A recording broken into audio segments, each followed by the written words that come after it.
Assalamualaikum warahmatullahi wabarakatuh. Hai semuanya, ketemu lagi bersama saya di channel Pemburu Fakta News. Tidak lupa saya selalu mendoakan kepada Tuhan Yang Maha Esa agar kalian semua bahagia dan sehat selalu. Ada dugaan penggelapan duit yayasan, penggiat mualaf peringatkan Alvin Faiz. Isu Alvin Faiz menggelapkan dana yayasan Az-Zikra kembali mencuat. Kali ini, dibahas oleh penggiat mualaf yang merupakan Ketua Mualaf Center, Stephen Indra Wibowo.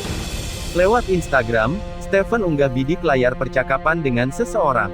Di situ, lawan bicara Stephen meminta agar keuangan dan pembangunan Masjid Az-Zikra di Gunung Sindur segera diaudit. Tak main-main, duit yang disebut digelapkan mencapai miliaran rupiah.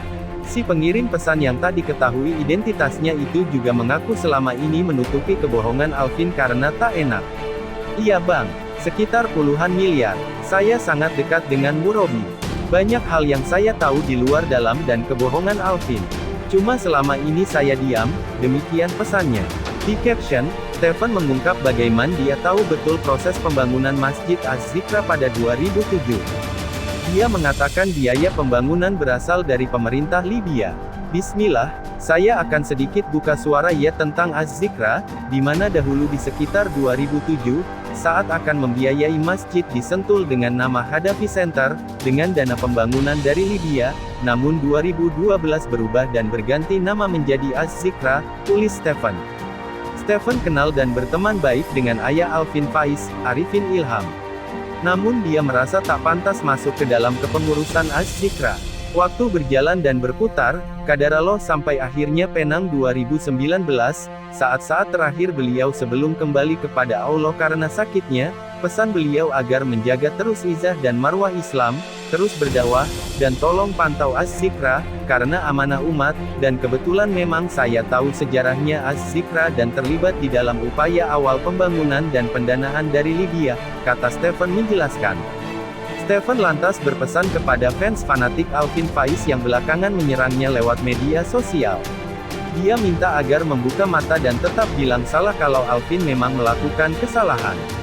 Apa yang saya katakan di sosmed tentang 2 tahun lalu adalah tentang Az-Zikra, jadi, untuk pengikut setia Alvin, jangan sampai taklid kepada makhluk, tunduk hanya pada Allah. BTW juga jangan DM isinya tausiah ke saya tanpa tahu duduk permasalahannya, katanya.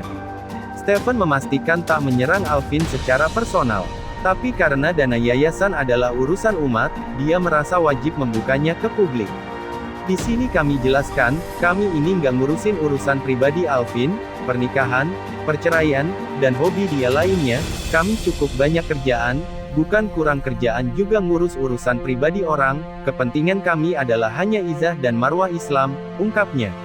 Makanya saya pernah bilang ke dia, terserah mau buat pembelaan, pembenaran, pembukaan opini tentang kelakuan kamu, bebas, sambungnya. Menurut Stephen, mereka yang menegur Alvin adalah para pendukung almarhum Arifin Ilham. Namun ingat, semua pembenaran kamu dah dicap ture sama tim MCA, mereka adalah orang yang sama yang dari dulu mendukung, melindungi dan support abi kamu Ustadz Arifin Ilham Allahu Yarham sejak lama. Ingat saat Az-Zikra diserang kelompok Syiah, tuturnya. Dan sampai saatnya tiba akan dijadikan pembuktian terbalik, ana harap antum siap ya, bukan aib yang dibuka, namun demi menghindari fitnah, katanya lagi memperingatkan. Di akhir tulisan, Stephen mengingatkan kepada Alvin kalau urusan pribadinya kerap diposting di media sosial, maka juga harus bersiap dikonsumsi publik. Dan satu pesan sederhana saya buat Alvin. Saat urusan pribadi sudah antum taruh di sosmed, berarti sudah siap urusan privasi antum menjadi konsumsi publik, so, santai saja seharusnya. Semoga dimengerti, ucap Stephen. Soal dugaan penggelapan ini sebenarnya sudah mencuat sejak bulan lalu. Alvin juga sudah mengklarifikasi dan memberikan bantahannya.